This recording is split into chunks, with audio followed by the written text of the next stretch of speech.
Hey guys, so welcome back to my channel. Welcome to Budget with Ajulydreamer.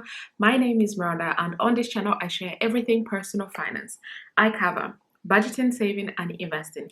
If these topics are of interest to you, then please hit that like button, subscribe if you haven't already, and let's get into today's video. So this is the fourth Transfer Tuesday for the month of January 2024. I am currently traveling. I'm currently in Morocco, but when you see this, I'll be back. This is why I'm filming now, because I'll have some time on Monday to edit the video and make it live for you guys on Tuesday. So I'm not actually filming on Tuesday itself. I'm filming a couple days before that. And yeah, so let's get into today's video. So if you're new around this part and are not familiar with what Transfer Tuesday is the money movement that was started by Mary over at Pennies No Perfection, with the idea being that we look for money within our budget and send that towards our financial goals. A lot of us YouTubers here on YouTube in the finance space have been participating in Transfer Tuesdays for a number of years now, because it has helped us and continues to help us save money towards our financial goals. So for me personally, I have used Transfer Tuesdays to help me save for my emergency fund, to pay extra towards my debts, to clear my credit cards, to prepay for a holiday, and all of that good jazz. This is why I continue to make these videos and have you guys as my accountability partners, supporting me along the way as we support each other in this community, and I just love it. So I have my trusted legend planner here that I have been using for the last 2 years. So this is the 2024 version, and then I've got my trusted mobile here with me because I am making some live transfers. I have the planner because I do want to just quickly look back at the last 3 weeks of the month of January and the transfers that we have made. So first week, I added £18 towards my 52 envelope savings challenge. So I'm using 52 envelope savings challenge to help me save £1,378. And that money I planned to split part of it to go towards paying my taxes and part of it to pay towards my holidays that are coming up in February.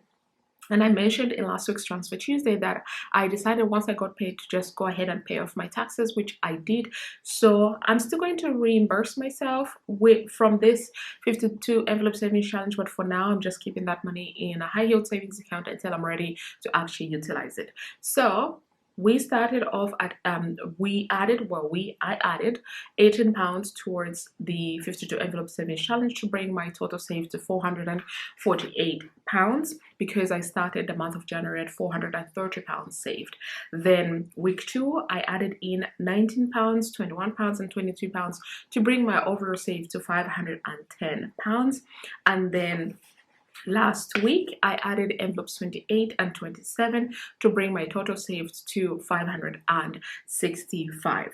So as of this week, I intend to add envelopes 52 and 29 to bring my total saves to £646, and I will be making those transfers now, essentially. So I will actually be putting up the screenshots. So I'm going to start off first with how much, 52 pounds adding to my pot to bring it to £617. Even though you see 619, this is because I'm using it a high yield savings account, so it earns additional interest there. So 617 is what I have saved when I add £52.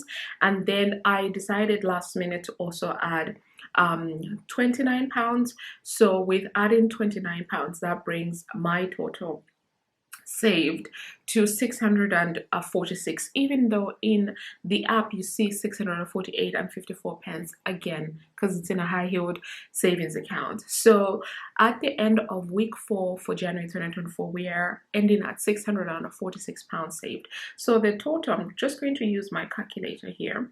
The total is 1,378, and I have currently saved 646. So that means I have £732 left to save towards this challenge. But as for the goal that I had for January, I believe when I was doing my finances earlier, it showed that I still had £18 left to add towards this challenge, because I said I wanted to have £230 towards this challenge. So if I've added the amount that I've added in so far, then I should have, I think it said 18 pounds. So let me just quickly look at my tracker and see how much I still have left. 14 pounds is what I still have left to contribute, but obviously I've already saved envelopes 1 to 30, or is it to 29 now?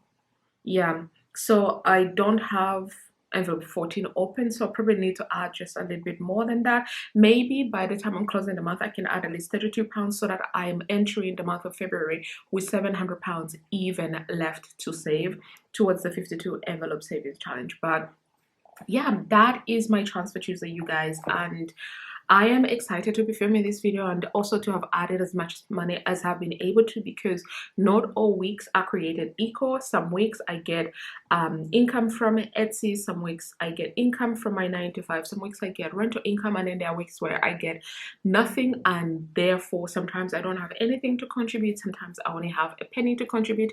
But as Tesco says, every little helps. So whenever I'm doing a savings challenge, I don't often target big numbers if I don't have them.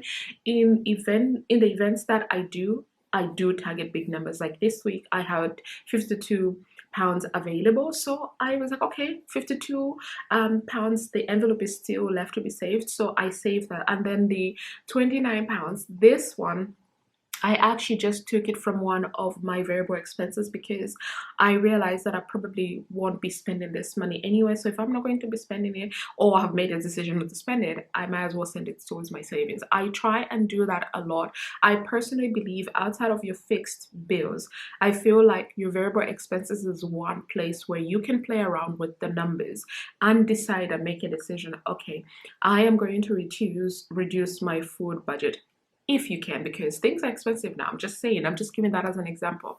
I make a decision that, okay, I'm not going to be purchasing certain things because I have ABCD that I can substitute with.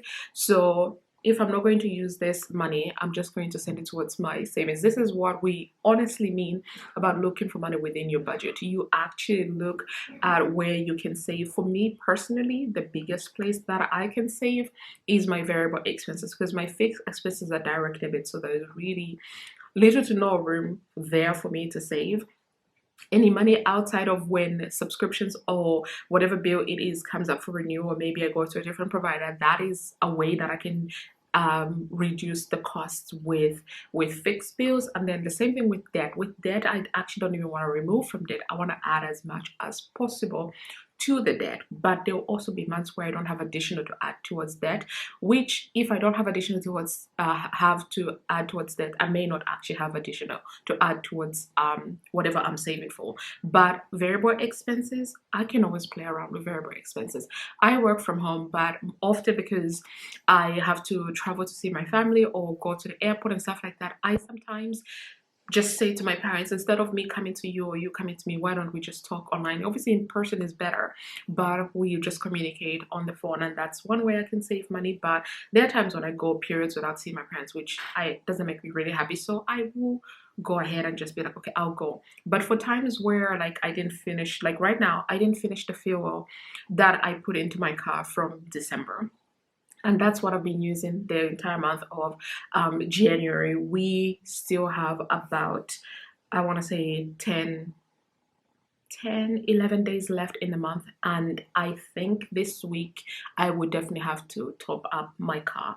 But if I can avoid it, I will, because I have started walking a lot of places that I can. Like, I'm one of those people who would always drive to the train station, but where I can, I'm walking. So yeah, those are the places. Variable expenses is where I definitely look for additional money that I send towards my financial goals. But in any case, this video is long enough and I'm waffling a lot, but thank you so much for watching, and I'll see you guys in my next video.